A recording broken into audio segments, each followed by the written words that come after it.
Voltamos a falar sobre o registro histórico de Cabrini na Venezuela. Ele passou 4 dias percorrendo o país e conversou com personagens importantes. Estamos curiosos. Cabrini foi o único jornalista brasileiro a entrar no país e registrar esse clima difícil nas ruas de Caracas depois da captura de Nicolás Maduro. Cabrini, a gente volta ao vivo com você aí da cidade do Panamá. Divide com a gente do que foi essa incursão para registrar imagens e depoimentos que eu tenho certeza vão correr o mundo. Edu e Carol, para vocês, todo o Brasil, que estão nesse momento perguntando por que passar por tamanha dificuldade por uma reportagem como essa. Em primeiro lugar, porque existem perguntas que precisam ser respondidas. Que perguntas são essas? Qual é a situação da oposição na Venezuela nesse momento? Ela consegue se manifestar? Qual é o papel que ela consegue atuar nesse instante? Quem ainda apoia Nicolás Maduro e a estrutura que foi deixada por ele? Quais foram os alvos militares na operação americana de 3 de janeiro? Quais foram as consequências para a população civil? Vocês com certeza querem saber disso e precisa alguém estar lá para distinguir a diferença entre aquilo que muitas vezes é falado em agências internacionais e a realidade fielmente documentada. E qual é a situação em Caracas nesse instante? Em relação a abastecimento, em relação a energia elétrica, em relação à segurança? Essa reportagem que vocês vão acompanhar vai responder perguntas como essa. Qual é a força dos grupos paramilitares nesse momento na capital da Venezuela? E o que é, de fato, atuar como jornalista em um momento de tamanhas limitações? É o que nós vamos responder nesta reportagem, onde nós passamos 4 dias que demandaram muito esforço físico e também emocional. Você vai acompanhar agora em nossa reportagem.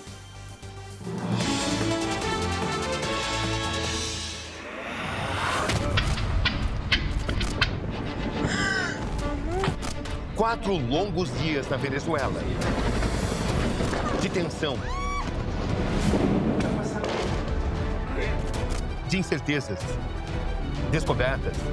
Registros. Riscos. Pero eles estão preparados aqui. Constatações.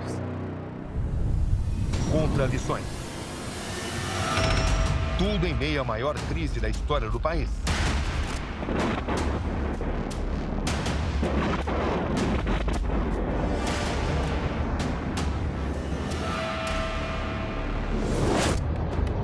As marcas da madrugada de 3 de janeiro, agora documentadas no local dos acontecimentos. Naquele instante estamos provavelmente no bunker onde Maduro estava. A menos de 1 quilômetro.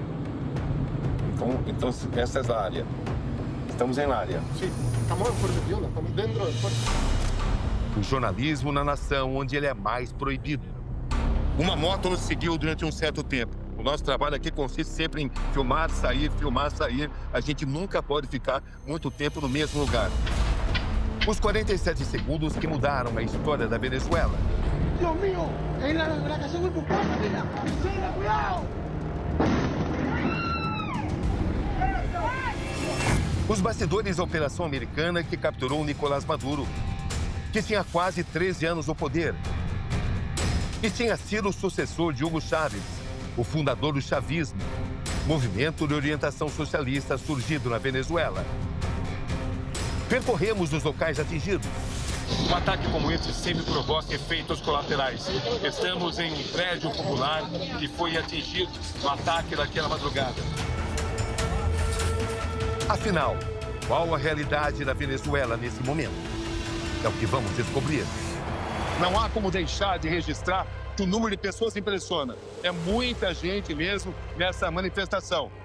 E à medida em que o tempo vai passando, mais pessoas vão chegando aqui no coração da cidade de Caracas para demonstrar apoio ao governo. A distância entre mito e verdade. Para aqueles que quiserem me perguntar onde estão as passeatas contra o governo, elas não existem, são proibidas. As pessoas que dela participarem podem ser presas. A guerra da propaganda. Aqui na Venezuela, a figura de Nicolás Maduro está presente em todos os lugares, onipresente, como se nada tivesse acontecido.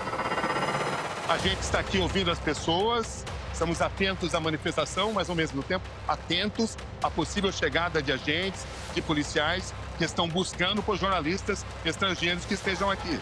Essa é a situação. Para se trabalhar, é necessário correr riscos aqui na Venezuela. Diante de nós, o desafio de entrar na Venezuela para mostrar a situação de um país onde mais de uma dezena de jornalistas internacionais acabaram deportados ou presos, tentando cruzar a fronteira ou procurando transmitir os acontecimentos já dentro do país. Do Brasil, cruzamos o continente para chegar até a cidade de Cúcuta, no lado colombiano da fronteira com a Venezuela, onde nos deparamos com centenas de jornalistas de todas as partes do mundo, todos tentando encontrar uma forma de cobrir os acontecimentos na Venezuela. E todos limitados a descrever fatos essenciais à distância considerável. A frustração era visível. Ninguém conseguia entrar. Aqui escutamos sobre muitas tentativas em vão.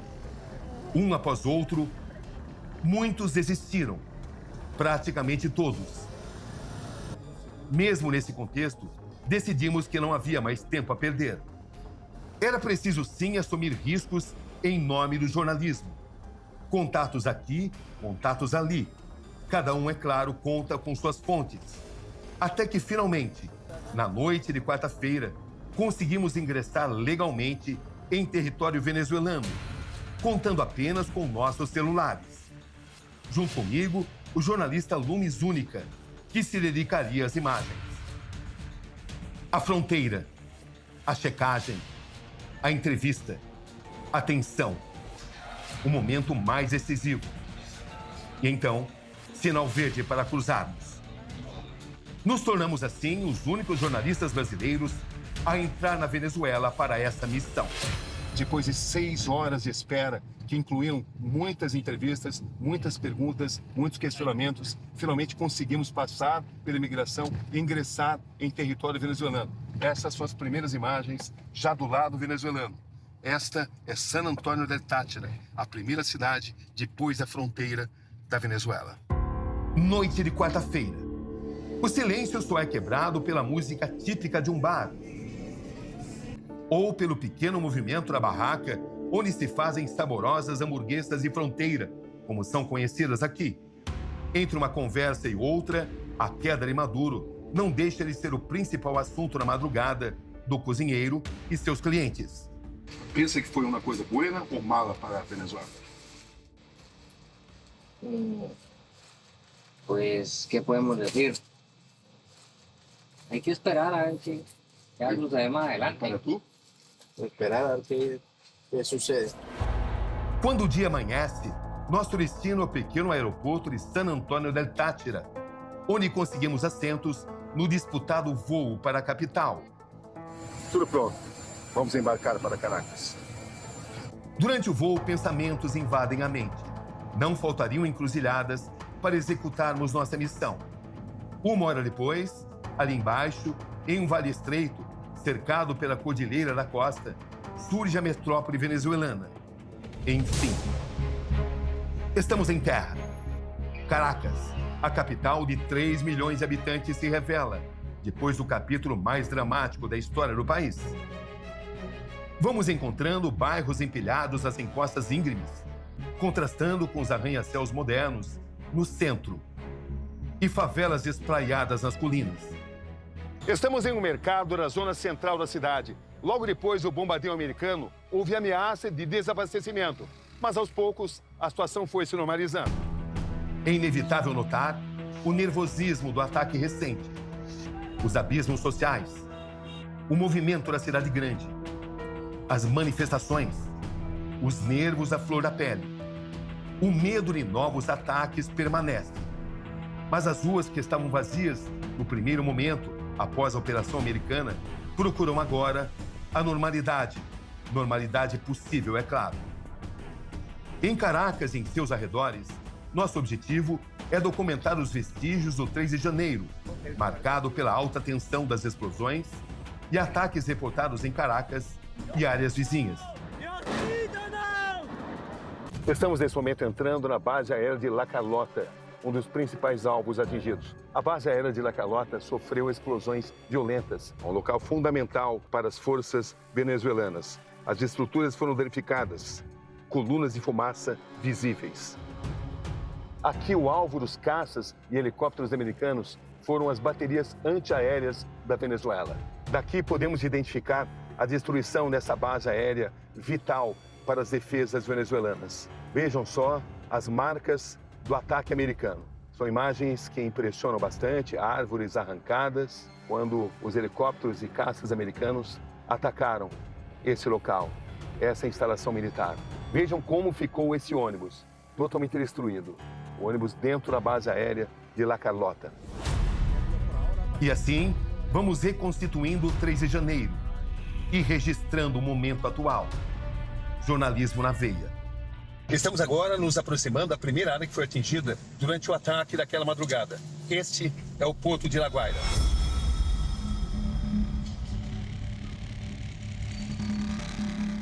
Às 2 da madrugada, os céus da Venezuela se iluminam. A Operação Determinação Absoluta se inicia. Explosões simultâneas em Caracas e nas áreas próximas. Vamos chegando aos locais mais importantes. O porto foi atingido logo no início da madrugada. Para especialistas, se tratava de uma tática de distração, já que Nicolás Maduro estava naquele momento a mais de 40 quilômetros daqui. Na área do maior porto do país, encontramos 2 testemunhas do ataque. Qual foi a sua experiência durante o ataque americano? Bueno, nunca estaba acostumbrado a ver eso y me asusté mucho. Y Onde tu estavas? aquí arriba, donde yo vivo, en una casa que está aquí arriba, ¿ves? Virou o míssil? Sí, pero eso se movió las casas. Yo espero que no pase más nada. Pensaba que todavía la gente estaba celebrando la Navidad y no, era mentira, era los truenos los impactos que cayeron aquí en La Guaira del. As forças venezuelanas se mostram despreparadas para uma operação fulminante, minuciosamente planejada e em larga escala como essa. O bombardeio visa alvos militares, mas os efeitos colaterais não podem ser evitados e a população civil sofre as consequências. Estamos chegando nesse momento a um dos lugares mais atingidos daqui em La Guaira. Vejam só como ficou esse edifício de 3 andares, aqui na rua Sublé, La Calle Sublé, uma rua popular. O nível de destruição impressiona muito. É difícil descrever em palavras da destruição aqui. Um edifício popular, onde viviam 50 pessoas. 8 apartamentos reduzidos a escombros. Uma vítima fatal. Rosa Gonzalez, moradora de 80 anos, morre quase imediatamente. Outra moradora fica gravemente ferida. Aqui encontra o chefe dos bombeiros, que nesse caso foi vítima por ser morador da área. Seu relato emociona. E qual foi o momento mais difícil para você como chefe dos bombeiros? El momento más difícil fue controlar a mi hija, porque mi hija quiso entrar 2 veces en pánico. Cuando yo salgo a la sala, que yo veo esto, para tratar de sacarla de las 2, yo me impacto, porque yo digo, oye, la entrada de mi casa no existe, ¿cómo hago yo para salir ahora de acá? E como estava a gente? En pánico totalmente, o sea, desorientada, tratando de buscar a ver hacia dónde nos dirigíamos para tratar de resguardar nuestra integridad, que era lo importante. Pero siguen al hospital de Ignacio. O nosotros, como venezolanos, nunca hemos vivido una situación así como esta. As vítimas me contam como passaram o pior dia de suas vidas. Esse é o senhor Asdrúbal José Rodrigues, 67 anos, morador desta área atingida aqui em La Guaira. Cuando yo veo un ruido atrovesado, yo pensé que había caído una bomba en el cane, y veo que empiezan a bombardear la parte de la meseta de Mamo. Veo que la gente empieza a correr y a gritar. Nadie estava preparado para isso. Nadie. De repente, o trabalho tem que ser interrompido. Policiais que caçam jornalistas internacionais se aproximam. É preciso deixar o local e rapidamente. A Polícia Nacional não tem permitido o trabalho de jornalistas. 14 jornalistas internacionais já foram presos. Ser jornalista aqui na Venezuela é uma atividade particularmente desafiadora. No caminho da próxima parada, as reflexões sobre a forma como o regime trata o jornalismo. Tudo isso é inevitável. A questão é muito simples. Aqui na Venezuela, não se pode criticar o governo. Nos últimos 20 anos, mais de 400 veículos de comunicação foram fechados exatamente por isso, na era de Hugo Chávez e depois na de Nicolás Maduro.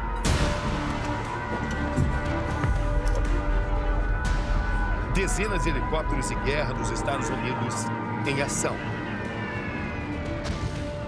Às 3h30 da madrugada, as Forças Delta, unidade de elite de operações especiais do Exército Americano, capturam Nicolás Maduro e sua mulher Célia Flores em Fuerte Tiuna. Estamos, nesse momento, nos aproximando de uma das áreas mais restritas do país. Essa é a entrada de Fuerte Tiuna, o maior complexo militar da Venezuela. Nicolás Maduro foi localizado aqui pelas Forças Especiais Americanas. As Forças Especiais trocam tiros com seguranças e, rapidamente, capturam o casal.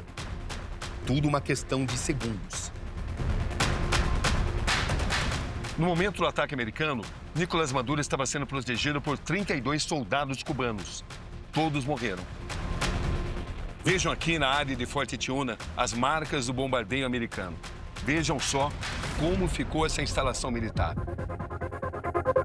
Essa é a área de Fuerte Tiuna onde ficam os alojamentos militares. Esse é o hospital militar aqui em Fuerte Tiuna, para onde foram levados todos os soldados venezuelanos que foram feridos do bombardeio americano.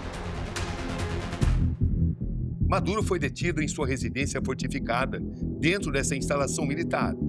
Ele e sua mulher, Célia Flores, tentaram se refugiar em um bunker, mas foram interceptados, apesar da segurança extrema. Essa posição é a mais próxima que nós conseguimos chegar da casa onde Nicolás Maduro foi capturado pelas Forças Especiais Americanas, decretando o final de seus quase 13 anos de poder. Aqui em Fuerte Tiuna, a movimentação é constante. Somente nesta área, mais de 100 soldados venezuelanos morreram depois dos ataques americanos. Uma área nervosa e crítica, tomada pelos soldados que não permitem que avancemos. O casal é levado por um helicóptero americano para um navio USS Iwo Jima, que estava posicionado no Caribe. Do navio, os dois são transferidos para um Boeing 757-200 do Departamento de Justiça dos Estados Unidos, que, por sua vez, os levou para Nova York, onde são transportados de helicóptero para o Centro de Detenção Metropolitano do Brooklyn. O impensável tinha acabado de acontecer. Maduro diante da justiça americana. De volta a Caracas, vamos encontrando barreiras militares espalhadas pela cidade. Sempre um ambiente de tensão. Soldados de elite, fortemente armados, escondem o rosto e procuram vigiar movimentações suspeitas. De repente, uma multidão se reúne na área central da cidade. Documentamos tudo com nossos celulares. Estamos na Praça Venezuela, no coração de Caracas. A multidão impressiona. São milhares de pessoas que estão aqui fazendo parte desse protesto. São faixas de apoio a Nicolás Maduro e manifestações também contra a invasão americana. É muita gente. Diga-se de passagem, uma passeata organizada pelo próprio governo. Estamos hoy aquí porque estamos dispuestos a rescatar a nuestro presidente y a nuestra primera compañera. Lo que hablaria para aqueles que hablam que Maduro es un dictador? Lo que tú hablaría? Dictador es Donald Trump. Él sí es un dictador, porque eso que él hizo fue un secuestro. E esse é o clima. São bandeiras, são faixas, pessoas todas reunidas. ¿Cómo están, amigos? Bien, bien. Lo que piensan de la situación? El mejor país más bello del mundo se llama Venezuela y tenemos que defender lo que es de Venezuela. Nesse ponto, os gritos e palavras de ordem se tornam ainda mais altos.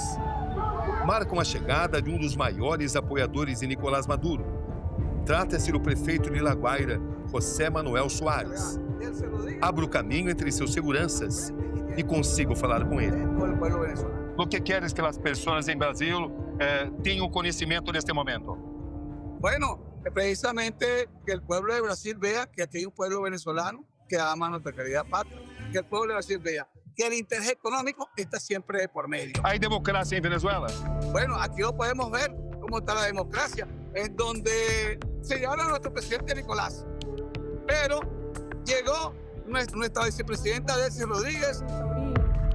Estamos na Plaza Altamira, em Caracas, onde a oposição venezuelana costumava se reunir para grandes comícios. Aqui, nomes como Maria Corina Machado e Edmundo Gonçalves fizeram discursos históricos contra o chavismo. Hoje, os tempos são outros.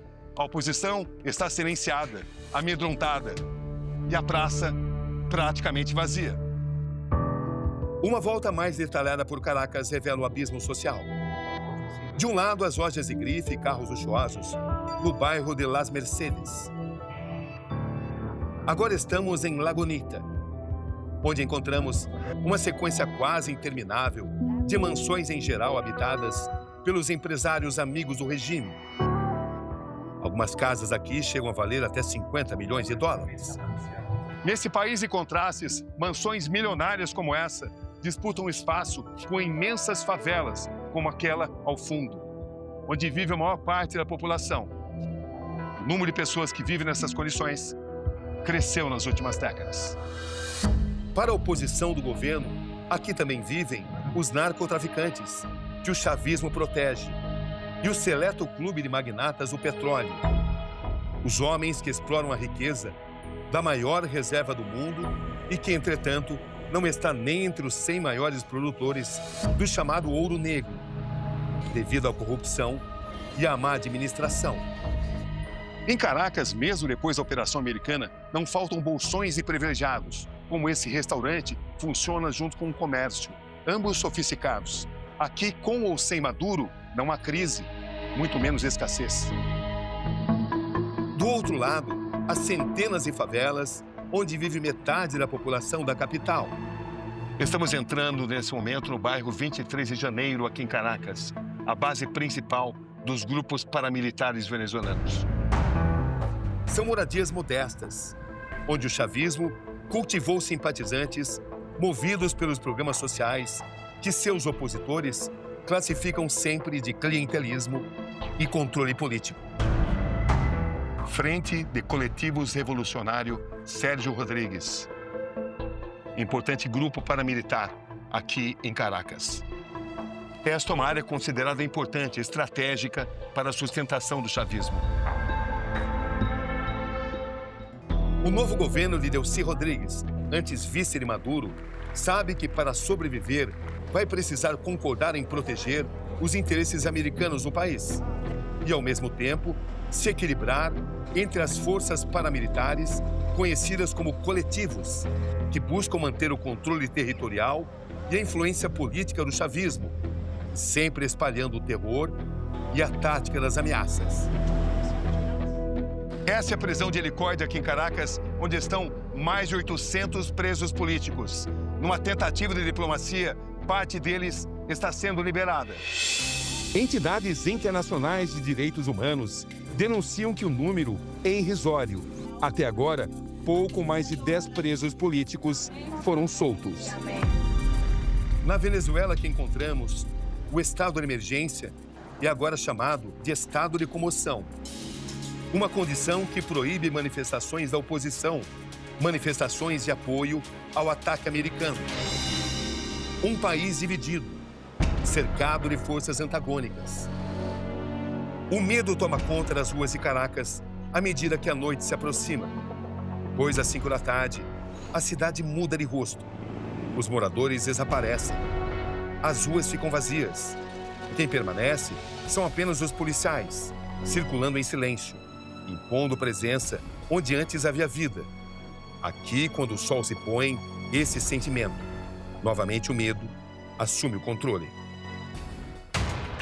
É domingo de manhã e estamos deixando Caracas, deixando a Venezuela. A saída antecipada não é por acaso, é mais uma medida de segurança desta cobertura. Em uma cidade e em um país onde a tensão dita regras e horários, onde cada deslocamento é calculado. Seguimos agora para o Panamá. Nossa missão tinha sido cumprida.